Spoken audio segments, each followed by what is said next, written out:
Oi, gente, sejam bem-vindos ao nosso podcast filosófico. Eu sou Lara Cristine. Eu sou Luiz Henrique. E eu sou Walter Garcia.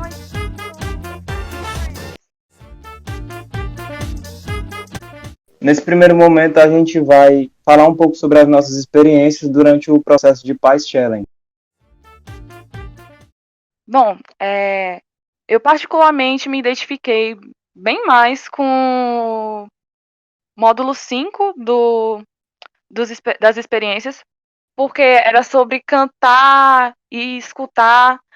E, assim, a primeira música me fez recordar um artista que eu gosto muito. E também me fez querer conhecer mais sobre o trabalho do Emicida. E eu gostei demais, porque a música dele, ela cativa pelo tipo de letra. É uma letra muito motivadora. Que ela fala que, assim, apesar das dificuldades, todo mundo tem um sonho. E por ele ser o seu sonho em si, vale a pena lutar. E eu gostei bastante. A segunda, que é do Fantasma da Ópera, eu gostei muito porque também me traz uma recordação muito pessoal, que marcou muito da minha infância e principalmente porque eu gosto muito de assistir musicais. Então, também foi outra recordação incrível. O terceiro, que é do Ivolo, eu não conhecia essa música deles, mas eu conheço o grupo e eu gosto muito deles, do trio. Principalmente porque durante a pandemia eu comecei a querer aprender mais sobre italiano. E esse grupo é um grupo italiano, e quando eu estava nesse período de aprender mais sobre o idioma italiano e tudo mais, eu comecei a ouvir as músicas deles para tentar aprender um pouco mais do idioma. Então, quando eu abro esse arquivo para tentar iniciar as minhas experiências e eu chego no módulo 5, no tópico 5, e eu dou de cara com esse grupo que eu estudei italiano por causa deles e através deles. E aí me vem essa parte de cantar, de se soltar mais no sentido de soltar a voz. Pra mim foi incrível, porque me trouxe uma recordação muito boa, mesmo sendo do período da pandemia, e foi algo totalmente diferente do que eu imaginava que seria nessas partes de experimentos. Aproveitando que a Lara já estava falando sobre a que ela mais gostou, eu gostei de algumas em específico, mas eu considero a que mais mexeu comigo, assim, digamos, de uma forma mais calma, mexeu comigo só que de uma forma mais calma, foi a do módulo 7, a experiência 7, que é a de escutar. Nela, a professora dava várias coisas que a gente poderia fazer, no intuito só de escutar. E eu escolhi aquela de observar as nuvens. Eu fui para a área da minha casa, onde tinha um espaçozinho que dá para ver o céu, e tinha algumas nuvens e tal. Aí eu comecei a observar e comecei a escutar aquele mover pacífico, e é estranho, porque era uma coisa bem calma, pacífico, e obviamente não tem som, você não escuta uma nuvem se mexendo. Só que depois de alguns minutos é como se você entrasse em um tipo de transe. Eu lembro que quando eu parei, eu fiquei um pouco assim fora de mim, de tanto tempo que eu fiquei olhando assim, que eu lembro que ela pediu pra gente ficar 7 minutos, mas nesse meio tempo eu ouvi som de carro, som de motos e também escutei um pouco do som do vento. Mas aquele momento de olhar para as nuvens e ver a calmaria delas, para mim foi a mesma sensação de olhar para o mar. Dá uma coisa assim, uma sensação de paz mesmo. Você fica em um transe, é uma coisa surreal quando você consegue se concentrar totalmente. Essa foi uma das que eu mais gostei. Então, gente, assim, das experiências que a gente fez, as que mais me chamaram, uma das que mais me chamou a atenção, né? Porque eu gostei de todas. Mas essa da respiração, né? Que tinha respiração para Nayana, com a Priscila Leite. E também tinha a possibilidade da gente fazer a meditação guiada. E eu gostei bastante, por quê? Porque eu sou uma pessoa, como eu já falei para vocês e tudo mais, acho que também já cheguei a comentar com a Tati. Eu sou uma pessoa que tem transtorno de ansiedade, né? Essa oportunidade do Paz Challenge eu comecei. E eu percebi o quanto a meditação, mesmo sendo a primeira vez que eu estava fazendo, teve um impacto positivo para mim. E eu comecei a meditar e eu comecei meu corpo parece que tirou assim É uma sensação que eu não sei descrever em palavras. É como se eu tivesse tirado assim um peso enorme, uma carga enorme que fazia parte de mim. Eu não sentia, entendeu? Eu estava tão acostumado com aquela tensão que eu não percebia que aquilo ali era uma coisa que não fazia parte de mim, digamos assim. Então, assim, foi incrível. Outra que me chamou bastante a atenção também foi essa do que o Henrique falou, que no caso dele foi com as nuvens, né? Gostosa. E todas essas experiências, para mim, foram experiências que trouxeram uma calmaria muito grande e também foram experiências que me trouxeram muitas reflexões. Reflexões no sentido de eu lembrar até mesmo de coisas que eu já não lembrava há muito tempo, de momentos que eu tive, de experiências, de alegrias, né? Como essa questão da música também, que foi a proposta do viver, né? Eu me senti muito livre, assim, muito em paz comigo, e é isso. Então, essas foram as minhas experiências, gente. Pra mim, nessa experiência aí da parte de viver, eu me senti mais como se, por exemplo, assim, eu realmente tivesse assim, meu momento, eu estou num show, estou num videoclipe. Geralmente é assim que eu me sinto quando eu escuto música. Então, pra mim, foi como se fosse algo que já fizesse parte do meu cotidiano, porque às vezes é muito comum pra mim eu usar a música para me divertir, para me concentrar. Ela faz parte das minhas ações do meu cotidiano. Porque a trilha sonora da nossa vida é isso. É tipo como se a música ela fizesse parte da trilha sonora a trilha sonora da minha vida. É óbvio que faz porque é música. Mas para mim se trata também de conseguir encaixar a música e às vezes momentos que provavelmente eu não deveria estar ouvindo música. Às vezes eu tô ouvindo música até quando eu tô. É... Como é? Deixa eu ver. Até quando eu tô estudando, eu escuto música. E isso me ajuda muito a me concentrar. Eu não sei vocês. Vocês também têm isso de usar música para se concentrar? Eu uso música pra tudo, vocês não têm noção. Tudo que eu vou fazer, eu tenho a música, porque, sei lá, meio que dá um ritmo. Quando eu vou fazer alguma tarefa, alguma obrigação, tipo, lavar alguma coisa minha ou arrumar as coisas, que é até o caso daquela experiência, eu acho que é a 8 de localizar em espaço e tempo. Você tinha que arrumar as coisas. Eu gosto de. Eu tenho essa maneira de ser, querer estar organizando tudo, botar tudo no local certo. E quando eu coloco música, isso se torna uma coisa muito mais prazerosa. Então eu acho que sai desse âmbito de ser uma obrigação chata e passa a ser uma experiência boa. Essa foi uma que eu gostei muito também, levando em consideração isso que tu falou sobre música. São sensações corporais, né? Tipo, você às vezes está escutando uma música, você não sabe bem o porquê, mas ela acessa partes no seu subconsciente que te trazem sensações, como essa de vontade de dançar. Tem aquelas músicas que fazem a gente ficar feliz e, tipo, eu lembro muito bem daquela experiência que a gente teve na aula, que a gente falou sobre questões que afetaram a gente negativamente, né, e tudo mais, que a Tati pediu para a gente escrever texto sobre um momento em que a gente ficou, que a gente foi silenciado, que a gente não conseguiu falar o que estava sentindo e tudo mais. E aí depois a aula ficou, né, ela até parou a gravação, a aula ficou um clima super pesado.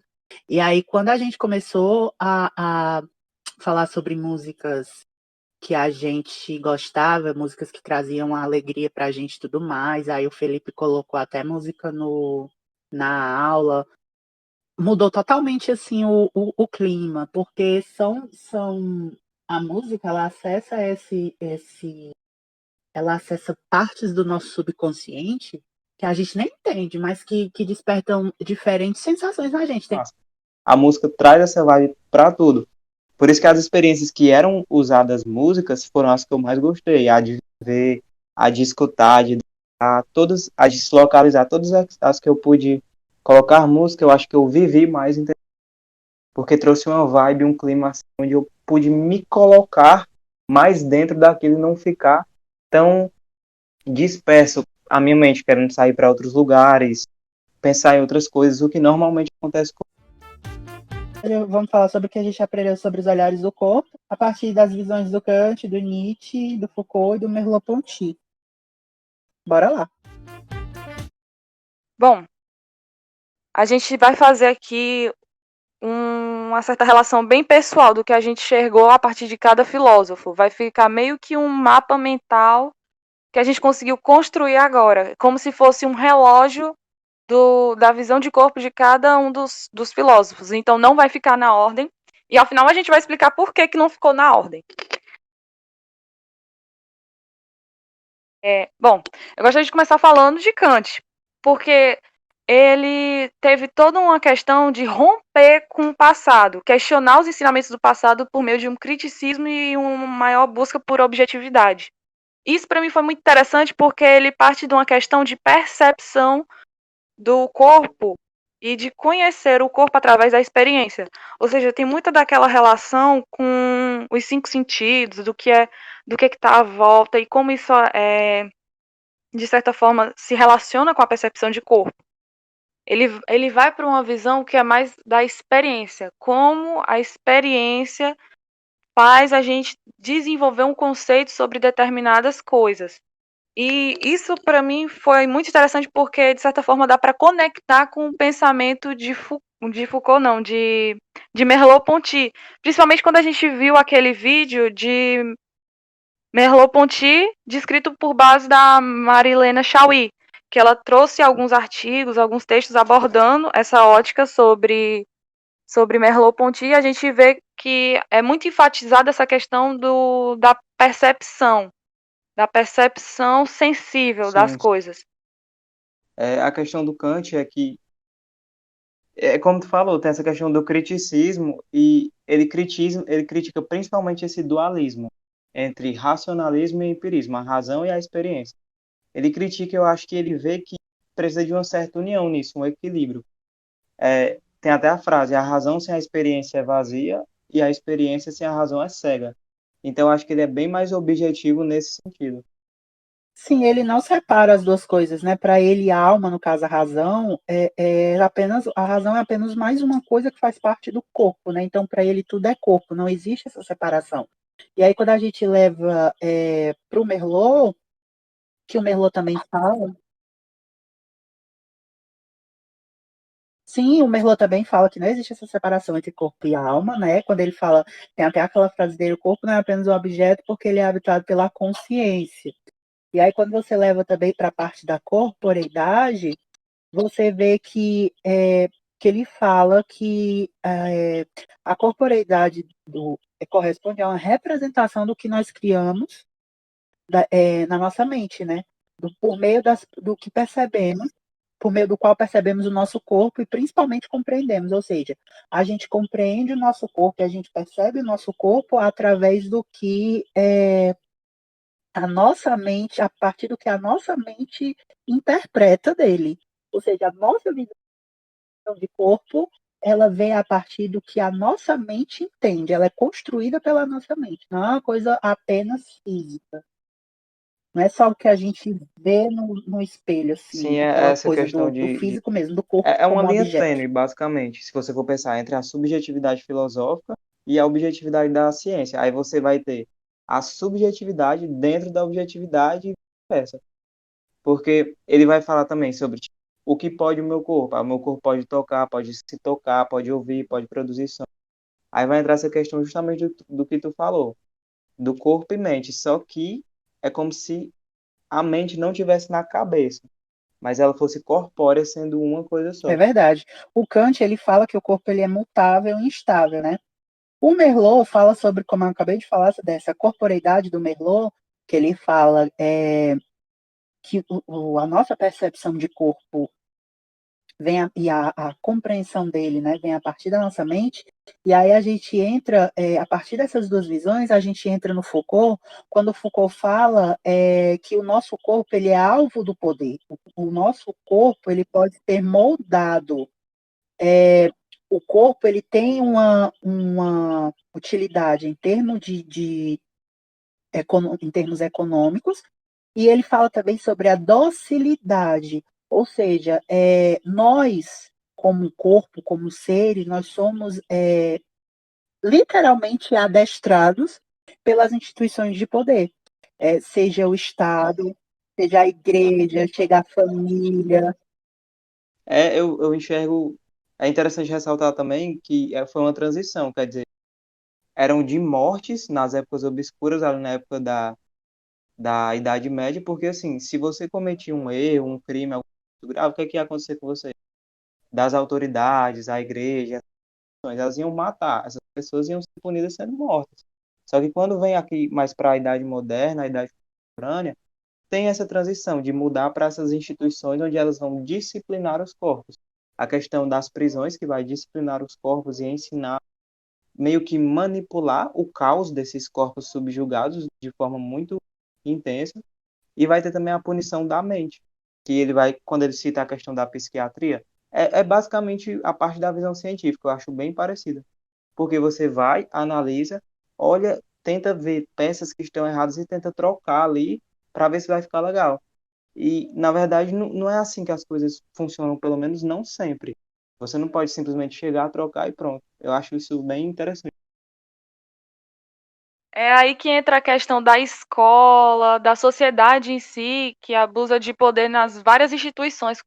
E principalmente, um dos alvos de crítica principais da época que eu vi foi a escola, né? Com uma estrutura que limita, molda, de acordo com o padrão que é imposto pela sociedade.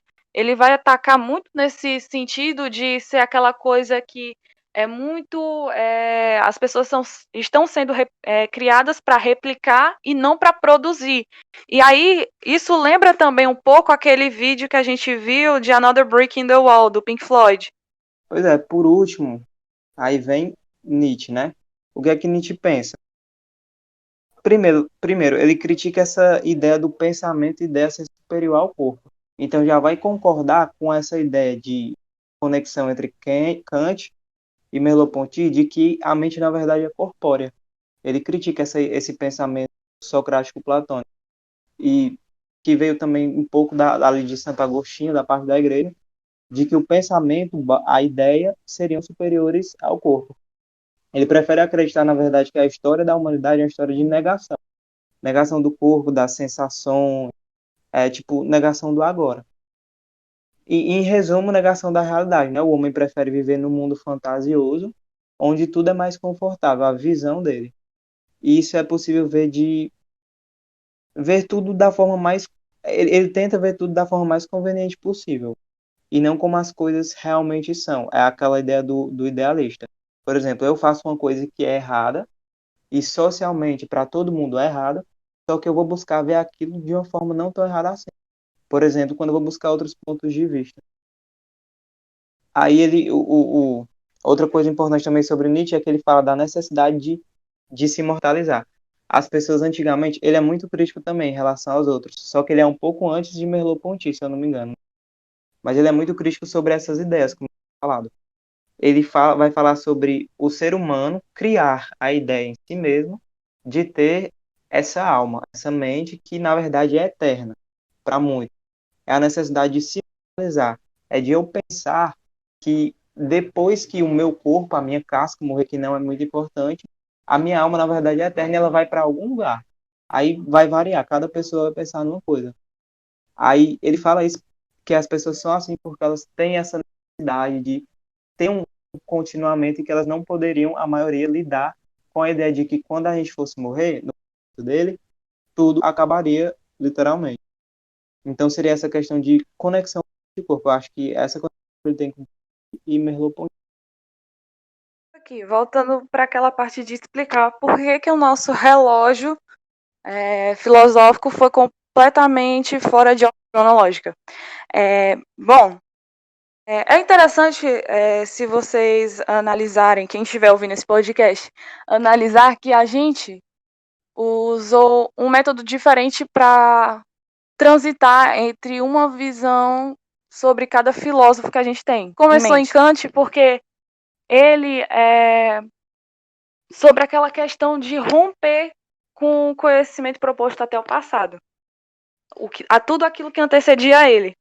E quando ele fala sobre essa questão da percepção sensível, isso meio que se conecta um pouco com aquilo que a gente vê em Merleau-Ponty. E de Merleau-Ponty a gente vê sobre aquela questão também do poder. E o poder a gente vê ser relacionado com Foucault, quando Foucault fala sobre o corpo como instrumento de poder, mas também como algo que pode ser moldado para ser dócil. E aí a gente vê que Foucault se inspirou em Nietzsche. E aí é onde a gente chega, em Nietzsche, com toda aquela questão do existencialismo, da negação ao niilismo. É interessante como isso pode ser. Hoje a gente traz essas visões e consegue relacionar na nossa sociedade, nas nossas percepções individuais, né, gente? A minha a visão, a percepção do meu próprio corpo mudou muito quando eu comecei, principalmente quando eu cheguei no Foucault. Foucault, eu sou até suspeito para falar porque o Foucault é meu filósofo preferido, mas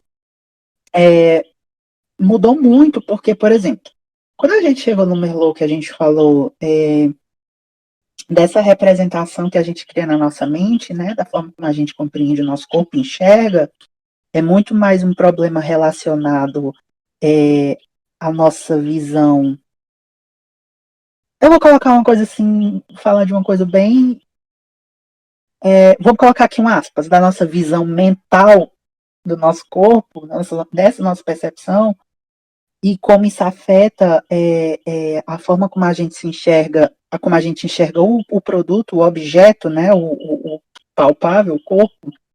Eu achei isso muito interessante, porque hoje a gente vive numa sociedade que ela dita um padrão de beleza, por exemplo. Vamos trazer para essa questão do padrão de beleza, em que o ideal é você ser alto, é você ser forte, é você ter aquele corpo que é dito como único, que é bonito, você ter um certo tipo de cabelo. E hoje, muitas pessoas são prejudicadas por esses padrões. Tem gente que morre por conta desses padrões, né? E a gente percebe quando a gente vai, por exemplo, para terapia, para desconstruir, para entrar nesse processo de desconstrução, né? Isso é uma desconstrução de padrões. E aí a gente percebe, estudando esses filósofos, a gente percebe com Merleau, por exemplo, que o problema não está no nosso corpo, mas está na nossa mente. E com Foucault, a gente percebe, no caso, isso para mim foi muito nítido, né? Foi o que me ajudou a mudar muito essa questão da minha percepção de corpo, que a gente a todo momento é adestrado pela sociedade, pelo sistema capitalista, que cria, porque quem cria esse ideal é o sistema capitalista, porque o capitalismo ele cria um problema onde não existe para poder te vender a solução dele. No caso do seu corpo é o mesmo, do nosso corpo é o mesmo. Ele cria um defeito onde não existe, porque não existe um corpo feio, não existe uma aparência feia. Cada corpo é único, cada um tem sua beleza, cada um tem suas particularidades, né?